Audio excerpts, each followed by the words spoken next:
अस्सलामुअलैकुम वरहमतुल्लाहि वबरकातुहू। बिस्मिल्लाहिर्रहमानिर्रहीम।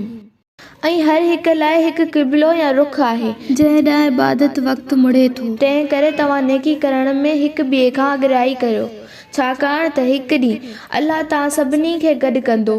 खणी तव्हां किथे बि हुजो, बेशक अल्लाह हर शइ ते पूरी तरह क़ादिर वस वारो आहे।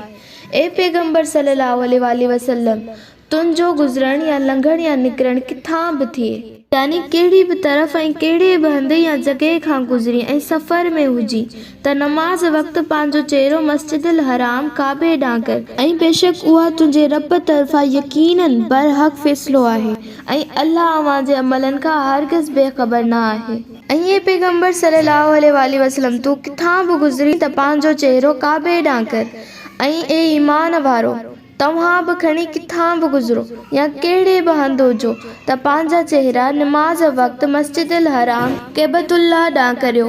असीं क़िबले खे तब्दील करण वारी ॻाल्हि इन ई करे ज़ोरदार नमूने में अव्हां खे सम्झाए रहिया आहियूं त जीअं माण्हुनि खे अव्हां ते का वधीक हुजत न रहे, सवाइ उन्हनि जे जेके ज़ालिम आहिनि। यानी हज़रत इब्राहिम जो जोड़ियल इबादत वारो काबो अव्हां जो क़िबलो थी चुको आहे। ज़ालिमनि जी ज़ुबान त हूअं ई बि बंदि थियण वारी न आहे, उन्हनि जी मुखालिफ़त त जारी रहंदी। तंहिं करे हाणे उन खां न ॾिजो ऐं मूंखां ॾिजो त जीअं मां अव्हां ते पंहिंजी नेमतूं मुकमल निछावर कयां ऐं अव्हां मन हिदायत वारा थियो।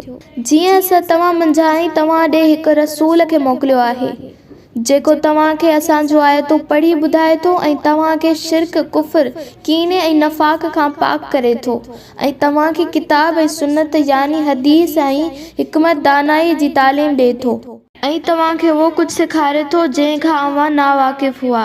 तंहिं करे हर हाल में मूंखे यादि करियो त मां बि तव्हां खे यादि कंदुसि ऐं मुंहिंजो शुक्र कयो ऐं मुंहिंजो कयल नेमतुनि जी नाशुक्री ऐं बेक़दरी न कयो।